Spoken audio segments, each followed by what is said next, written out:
श्री गणेशाय नमः। दोस्तों, वीडियो शुरू करने से पहले वीडियो को लाइक कर दे और चैनल को सब्सक्राइब जरूर कर दे।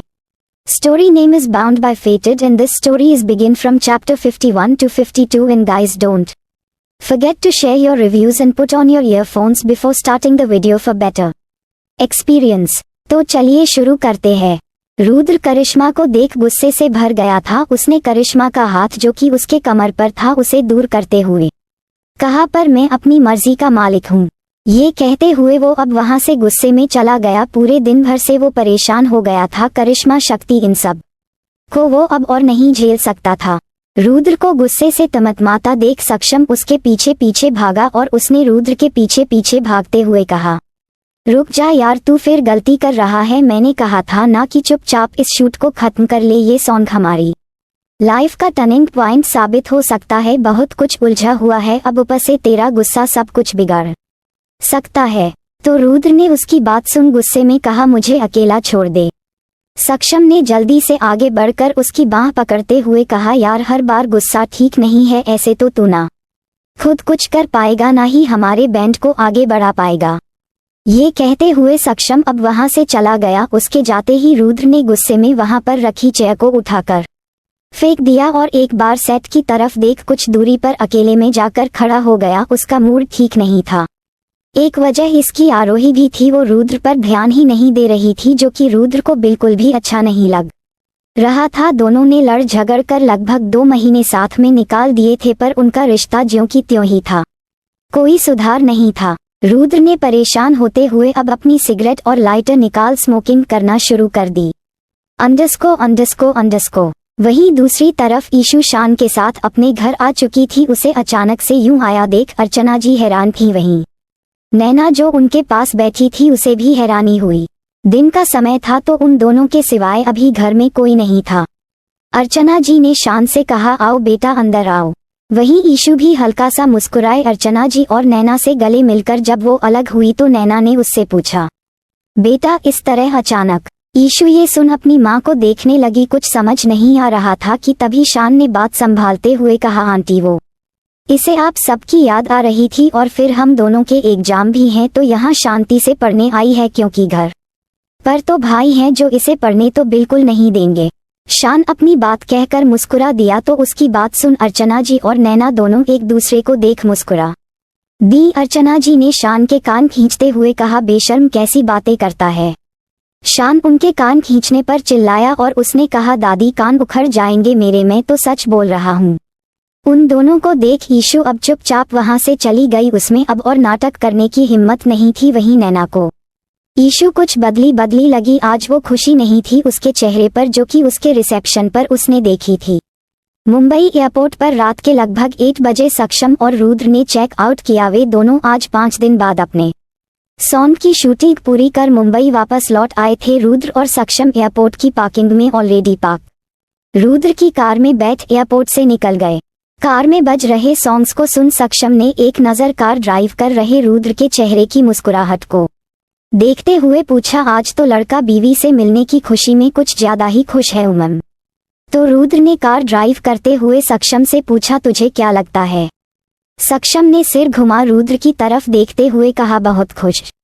रुद्र के चेहरे पर उसकी बात सुन स्माइल और बड़ी हो गई और उसने कार की स्पीड बढ़ा दी। कार हवा से बातें करते हुए आगे बढ़ी चली जा रही थी। वहीं सक्षम रुद्र को देख बस मुस्कुराए जा रहा था। उसे अच्छे से पता था कि रुद्र ने मनाली में अपने 5 दिन आरोही के बगैर कैसे काटे थे।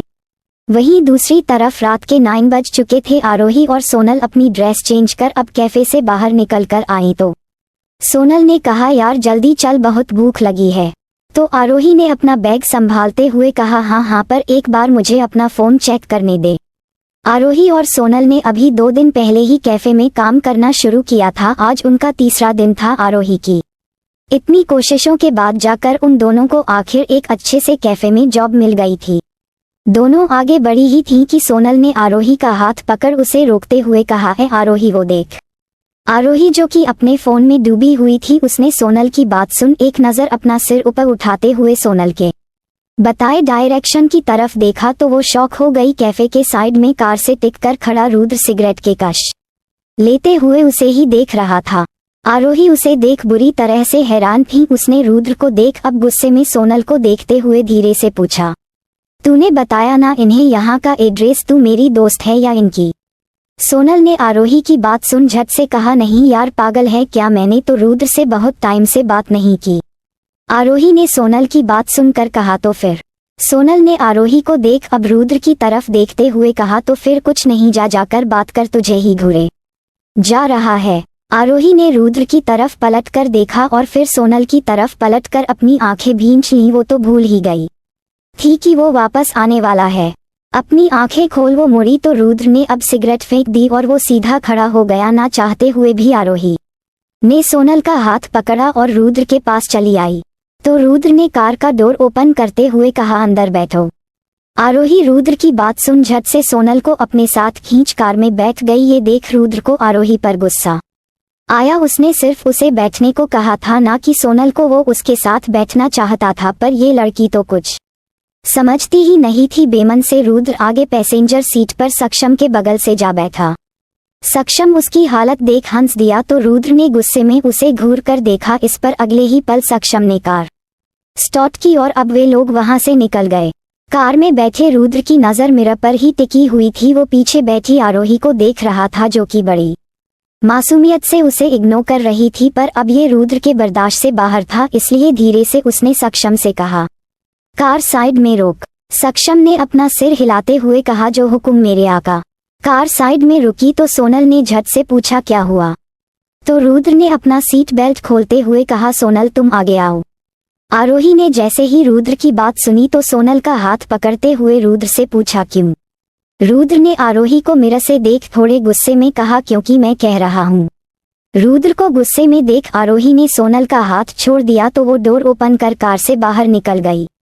रुद्र भी कार से बाहर निकला और पीछे आरोही के पास जा बैठा तो आरोही उससे थोड़ी दूरी बनाकर बैठ गई, जो कि रुद्र को बिल्कुल पसंद नहीं आया। कार एक बार फिर स्टार्ट हुई तो सोनल ने कहा, यार आरोही मुझे भूख लगी है। तो उसकी बात सुन रुद्र ने आरोही को देखते हुए सोनल से कहा, कैफे में जॉब करती हो दोनों, तो वहीं से कुछ खा लेती। रुद्र की आवाज में एक टोंट महसूस कर आरोही ने उसे एक नजर देखा कि तभी आगे बैठी सोनल ने कहा, कहाँ यार, वो लोग सिर्फ काम करवाते हैं, पर अभी अगर जल्दी ही मुझे कुछ खाने को नहीं मिला तो मैं यही मर जाना है इसी कार में। सक्षम और रुद्र उसकी बात सुन हंस दिए। रुद्र ने सक्षम से कहा, कार किसी अच्छे रेस्टोरेंट पर रोक दे।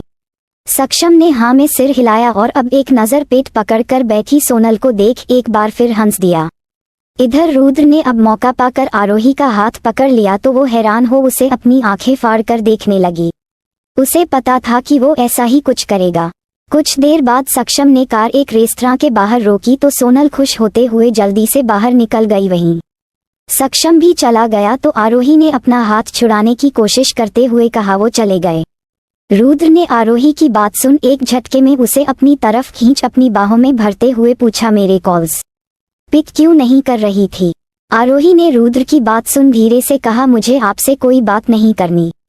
इतना कहकर वो खुद को उसकी मजबूत पकड़ से आजाद करने की कोशिश करने लगी और जब खुद को नहीं छुड़ा पाई तो उसने लगभग रोते हुए कहा, क्या कर रहे हैं, छोड़िए, वो दोनों क्या सोचेंगे हमारे बारे में।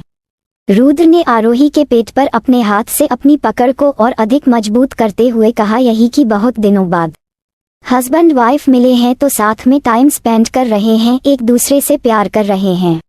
रुद्र की बात सुन शर्म से आरोही के कान लाल पड़ गए। उसने तपाक से कहा, कैसी बातें कर रहे हैं और ये कोई जगह है टाइम स्पेंड करने की? आरोही की बात सुन रुद्र जो अपने दूसरे हाथ में आरोही का हाथ लिए हुए था उसने आरोही का हाथ दबाते हुए कहा, सही कहा तुमने, चलो तो फिर घर चलते हैं। ये सुनना भर था कि आरोही ने मन ही मन खुद को डांटते हुए कहा, क्या कर रही है आरोही, क्यों फालतू के आइडिया दे रही है? आरोही ने अब जल्दी से रुद्र से कहा, पर मुझे भूख लगी है। रुद्र ने आरोही की बात सुनकर मदहोशी में उसके कान में फुसफुसाते हुए कहा, मुझे भी। ये कहते हुए रुद्र ने आगे बढ़ आरोही के गाल को अपने होठों से दबाकर छोड़ दिया तो आरोही ने उसकी इस हरकत पर अपनी आंखें भींच रुद्र के थाई पर अपना हाथ रख दिया।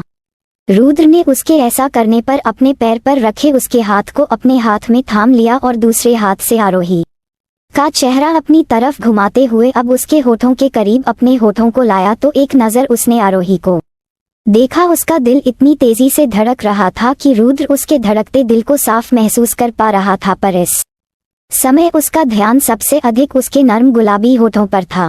रुद्र ने फुसफुसाते हुए आरोही से कहा, आई वॉन्ट किस। आरोही ने आंखें बंद किए हुए ही कहा, नो।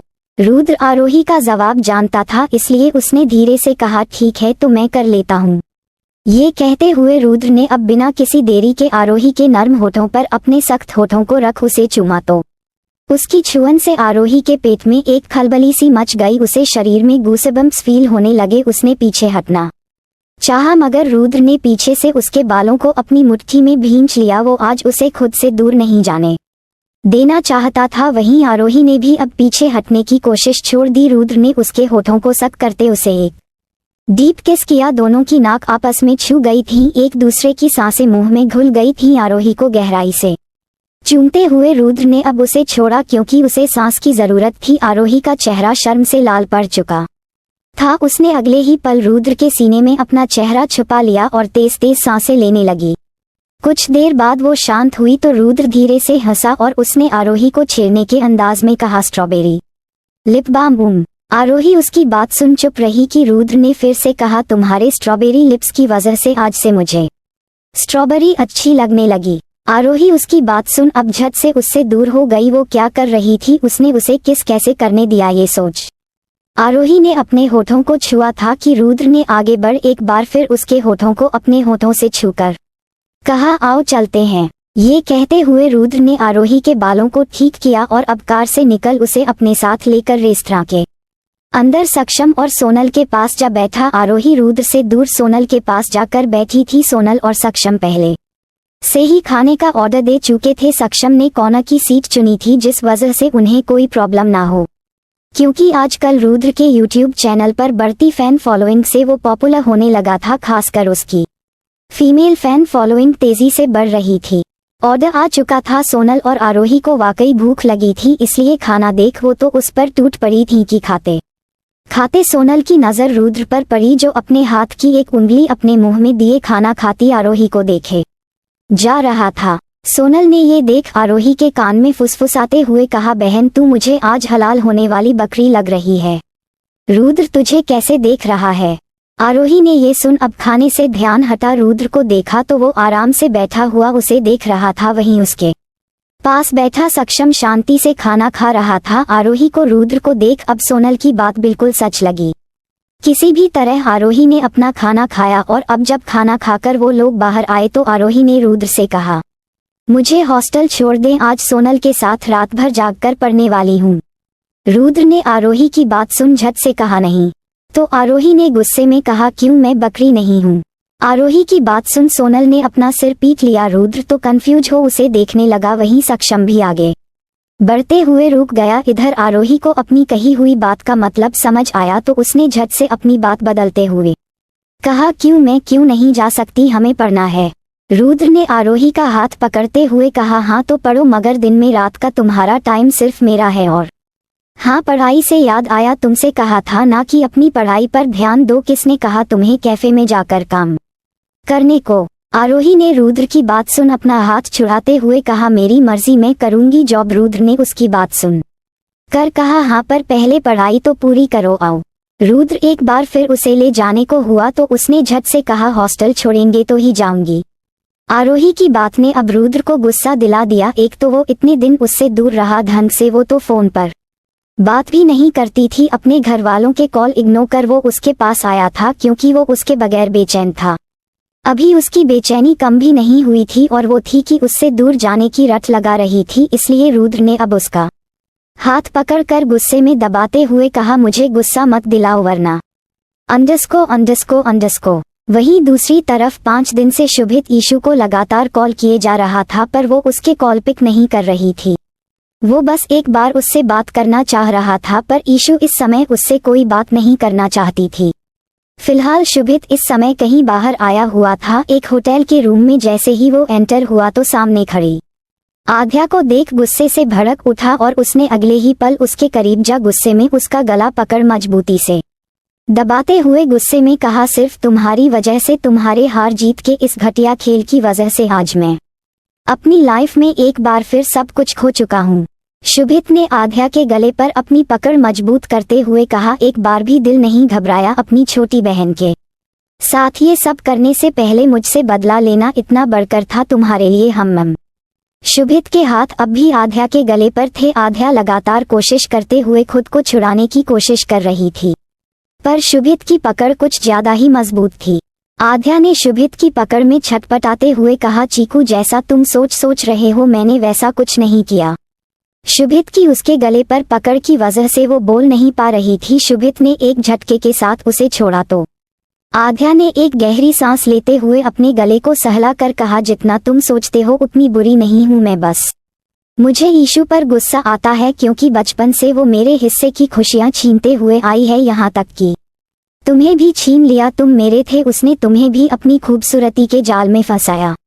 शुभित आध्या की बात सुनकर चिढ़ गया और उसने गुस्से में कहा, ओह खूबसूरती देखा जाए तो 6 सालों तक मैं ऑस्ट्रेलिया में रहा हूँ, वहाँ खूबसूरत लड़कियों की कमी नहीं थी। ईशू के लिए मैं क्या फील करता हूँ ये मुझसे बेहतर कोई नहीं जानता और ना ही मैं तुम्हें बताना चाहता हूँ। मुझे बस तुमसे वो सभी फोटोग्राफ्स चाहिए। आध्या ने उसकी बात सुन जल्दी से पूछा, उससे मुझे क्या फायदा? शुभित उसके सवाल पर हल्का सा मुस्कुराया और उसने धीरे से मगर बेहद ही कठोर होकर कहा, यही फर्क है तुम मैं और ईशू में, तुम्हें हर वक्त बस अपना फायदा दिखता है, तुम्हारी जीत बस यही सब। आध्या ने उसकी बात सुन अपना मुंह फेर लिया तो शुभित ने कहा, जैसा तुम चाहती हो कि ईशू या घर वालों को तुम्हारे इस घटिया चेहरे के बारे में पता ना चले, तो बस मैं ये सच्चाई बाहर नहीं लाऊंगा। ये मत सोचना ये तुम्हारे लिए है नहीं, ये मैं अपनी बीवी के लिए कर रहा हूँ, क्योंकि उसे पता चला तो उसे बहुत तकलीफ होगी। ये जानकर कि उसकी बड़ी बहन कितना जलती है उससे कि अपनी जलन में उसने उसे किसी भेड़िए के हाथों सौंप दिया। शुभित ये सब कहते हुए आखिर में चिल्लाया तो आध्या ने कहा, बस भी करो चीकू, मैंने कहा ना कि मुझे नहीं पता था कि वहाँ किसने ईशू के साथ बदतमीजी करने की कोशिश की। मैं तो वहाँ ईशू की जगह तुमसे मिलने आई थी। मुझे तो पता भी नहीं था कि ईशू वहाँ होगी, क्योंकि मैंने तुम्हारा मैसेज उस तक पहुँचने ही नहीं दिया। मुझे नहीं पता कि उसे कहाँ से पता चला कि तुमने उसे फार्म हाउस पर मिलने बुलाया है। मैं जब वहाँ पहुँची तो ईशू और शान एक दूसरे के गले लगे हुए थे, बस इससे ज्यादा मुझे कुछ नहीं पता। और प्लीज मुझे इस तरह ब्लैकमेल कर बार बार मुंबई बुलाना बंद करो। शुभित ने उसकी बात सुन गुस्से में उसे घूरते हुए कहा, जब तक वो का ***** मेरे हाथ नहीं लग जाता तब तक जितनी बार भी मुझे जरूरत पड़ेगी तुम्हें आना होगा। अब मुझे सारी फोटोज दो और जाओ यहाँ से, तुम्हारा चेहरा देख कर ही मेरा खून खौलता है। आध्या ने अब एक एनवलप शुभित की तरफ बढ़ाते हुए कहा, ये कुछ फोटोज हैं और बाकी की जो मैंने नहीं निकलवाए हैं वो तुम्हें ईमेल कर चुकी हूँ। मुझे नहीं लगता कि उन फोटोज से तुम्हें कुछ भी मिलने वाला है। ये शान और ईशू की वो फोटोज थी जो कि आध्या ने उस रात फार्म हाउस पर ली थी। शायद शुभित को इनसे कोई ना कोई क्लू मिल सकता था उस आदमी के बारे में जिसने ईशू के साथ वो हरकत करने की कोशिश की थी। वो एक बार ईशू से भी इस मामले में बात करना चाहता था, पर वो इस समय उससे कोई बात नहीं करना चाहती थी, नाराज थी। और होती भी क्यों ना, आखिर उसने इतनी बड़ी गलती जो की थी ईशू पर वो शक नहीं करना चाहता था, पर चाह कर भी बार बार उन फोटोज और आध्या की बातों से वो अफेक्ट हुआ और को ना रोक पाया, गलती कर बैठा। आध्या पर उसे बिल्कुल भरोसा नहीं था, इसलिए वो जानबूझकर उससे मिला उसके हाव भाव जानने के लिए कि क्या वाकई वो जो ईशू के साथ हुआ उसमें वो शामिल नहीं थी। इधर आध्या ने खोए हुए शुभित से कहा, मैं अब चलती हूँ। शुभित ने कुछ नहीं कहा और बस उससे अपनी पीठ फेर कर खड़ा हो गया। शान, आदित्य, ईशू सब उससे नाराज थे उसकी गलती की वजह से, और उसे समझ नहीं आ रहा था कि वो अब क्या करे। उसने आध्या के जाते ही डोर लॉक कर एक बार फिर ईशू को कॉल किया, पर फिर वही कोई रिप्लाई नहीं मिला था। शुभित ने अपना फोन घूरते हुए कहा, प्लीज जान, एक बार, बस एक बार मुझसे बात कर लो। बहुत बुरा हूँ मैं, बहुत रुलाया है तुम्हें, एक बार तुमसे माफी मांगना चाहता हूँ। लगातार 4 रातों से वो ठीक से सोया नहीं था। सिर में तेज दर्द महसूस हुआ तो सिर पकड़ वहीं बेड पर बैठ गया। उसे याद आया कि कैसे जब भी उसे हेडेक होता था तो ईशू अपने छोटे छोटे हाथों से उसे हेड मसाज दिया करती थी। बचपन से ही वो कम बोलता था, बस अपनी मम्मा यानी कि शुभी और संजीव जी इनके सामने वो खुलकर मुस्कुराता था। उन दोनों के जाने पर ही वो अंदर से जैसे अकेला पड़ चुका था। तब ईशू ने ही उसके पास आ उसके अकेलेपन को दूर किया। जब शुभी उन सबको छोड़कर गई तब वो सिर्फ 10 या 11 साल का था। उस समय आध्या से उसकी बड़ी बनती थी, पर शुभी के जाते ही उसने लोगों से मिलना जुलना बंद कर दिया, अकेले रहना सीख लिया।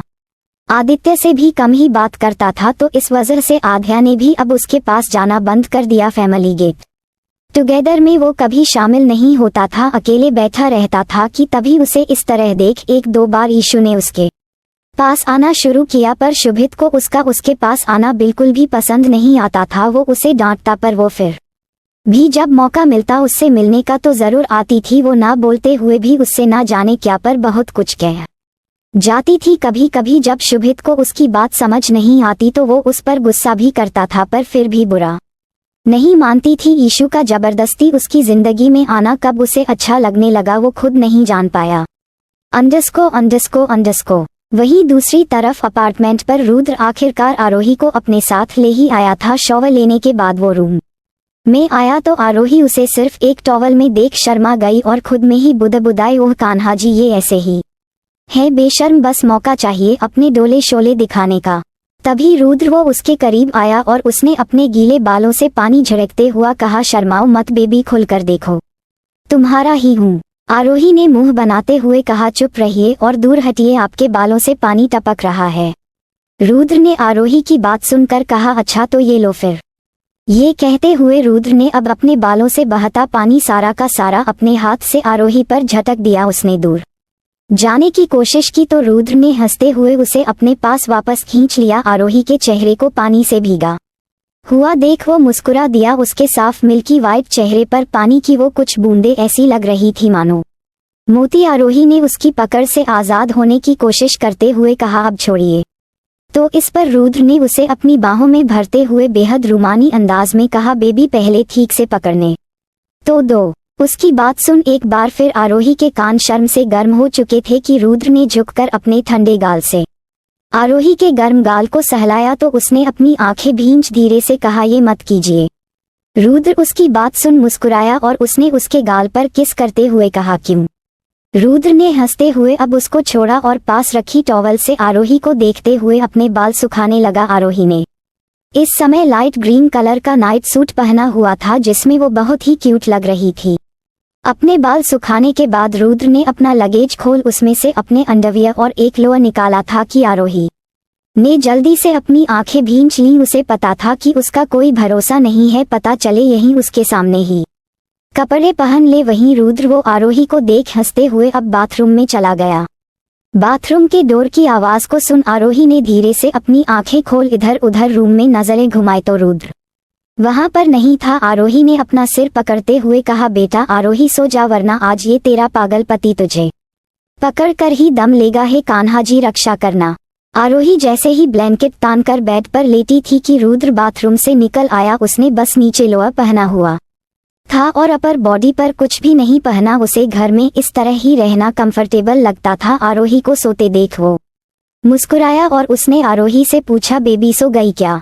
ब्लैंकेट में आरोही ने उसकी आवाज सुन अपनी आंखें भींच लीं कि तभी अचानक से एक झटके में रुद्र ने उसे ब्लैंकेट से बाहर खींचकर अपनी गोद में उठा लिया। आरोही चिल्लाई, क्या कर रहे हैं? मुझे सोना है, नींद आ रही है। रुद्र ने आरोही को देखते हुए पूछा, अच्छा या बस मुझसे बचने के बहाने ढूंढ रही हो? बेकार हैं। आरोही ने नासमझी में पूछा, क्या? रुद्र ने मुस्कुराते हुए कहा, बहाने। आरोही ने मुंह फुला लिया और खुद को सहारा देने के लिए अब रुद्र के कंधे थामे थे कि उसकी शर्टलेस बॉडी को छूते ही उसे एक कर्ट सा फील हुआ। उसने अपने हाथ हटाए तो रुद्र को पसंद नहीं आया, पर फिर वो उसे अपनी गोद में लिए हुए ही बाहर लिविंग रूम में आया और उसने उसे सोफे पर बैठाते हुए कहा, साथ में मूवी देखते हैं। ये कहते हुए वो अब टीवी का रिमोट ढूंढने लगा था कि आरोही ने खड़े होकर कहा, नहीं कहा ना, मुझे नींद आ रही है। आरोही की हरकतें रुद्र को गुस्सा दिला रही थीं, पर अब एक बार फिर नासुन वो भड़क गया और उसने आरोही को बाजुओं से थामकर अपने पास खींचते हुए कहा, प्रॉब्लम क्या है तुम्हारी? समझ नहीं आ रहा क्या कि मैं तुम्हारे साथ टाइम स्पेंड करना चाहता हूँ। वो उस पर भड़क उठा था, इसका उसे एहसास हुआ तो अब उसने अपनी आवाज में नरमी लाते हुए कहा, तुम्हें थोड़ा सा प्यार करना चाहता हूँ। आरोही जो कि उसकी पहले आवाज सुन सहम गई थी, पर अब उसे नॉर्मल होते देख उसने उससे पूछा, पर मुझसे क्यों? उस शक्ति से प्यार कीजिए ना आप। रुद्र ने आरोही की बात सुन उसके चेहरे को अपने हाथ में ले उसके निचले होंठ को काटते हुए कहा, अब अगर कोई फालतू बात की तो सच में बहुत पछताओगी। वहीं रुद्र के उसके होंठ को छोड़ने पर आरोही के मुंह से सिसकी निकली और वो रुद्र को दूर धकेलते हुए वापस सोफा पर बैठ गई। उसकी आंखों में आंसू छलक आए थे। ये देख रुद्र ने अपनी आंखें भींच लीं और अब उसके पास बैठ उसका सिर पकड़ अपने सीने से लगाया तो आरोही ने उसके सीने पर मारते हुए कहा, आप बहुत बुरे हैं, आपने मुझे बाइट किया। रुद्र ने उसके रोने पर उसका सिर सहलाते हुए कहा, सॉरी, पर तुम मेरी बात सुनती क्यों नहीं हो, बस हर वक्त दूर भागती हो। अच्छा दिखाओ, ज्यादा जोर से बाइट किया क्या? रुद्र ने ये कहते हुए आरोही का चेहरा अपने हाथों में ले ऊपर उठाया तो देखा कि हाँ, आरोही के होंठ के नीचे उसके दांतों के निशान बन चुके थे। रुद्र ने प्यार से आरोही के निचले होंठ को सक करते हुए कहा, सॉरी, नेक्स्ट टाइम आराम से बाइट करूंगा। आरोही ने उसकी बात सुन अपनी आंखें खोल अब उसे घूरा तो रुद्र हंसने लगा और उसने आरोही के सिर को चूम लिया। आरोही उसके बाहों के घेरे में थी। उसे एहसास ही नहीं था कि उसके हाथ इस समय रुद्र की खुली चेस्ट पर थे। उससे आती शॉवर जेल की खुशबू उसे बहुत ही अच्छी लग रही थी। उसका दूसरा हाथ भी रुद्र के कंधे से फिसल कर उसकी ब्रॉड चेस्ट पर आया तो रुद्र को भी अपनी बॉडी में गूसेबम्प्स फील हुए। आरोही की ना नुकुर के बाद भी इस वक्त दोनों बेहद करीब थे कि रुद्र अब आरोही पर झुकते हुए चला जा रहा था। आरोही उसकी आंखों में अपनी पलकों को बार बार झपकाते हुए देखे जा रही थी। आरोही की पीठ और सिर ने अब सोफे को छू लिया। वहीं रुद्र अब लगभग उसके ऊपर था। दोनों एक दूसरे की आंखों में खोए हुए थे। ऐसा नहीं था कि वो रुद्र की तरफ अट्रैक्ट नहीं थी, पर जो भी कुछ उसने रुद्र के बारे में सुना और खुद अपनी आंखों से देखा भी तो वो उस पर विश्वास नहीं कर पा रही थी। रुद्र ने मदहोशी में ही अब आरोही के नाइट सूट के ऊपर के 2 बटन्स को खोल दिया कि इस हरकत से आरोही जैसे होश में आई और उसने रुद्र का हाथ पकड़ घबराते हुए कहा, ये क्या कर रहे हैं आप? अभी कहानी जारी रहेगी। So don't forget to share your review and comment your best part of an story.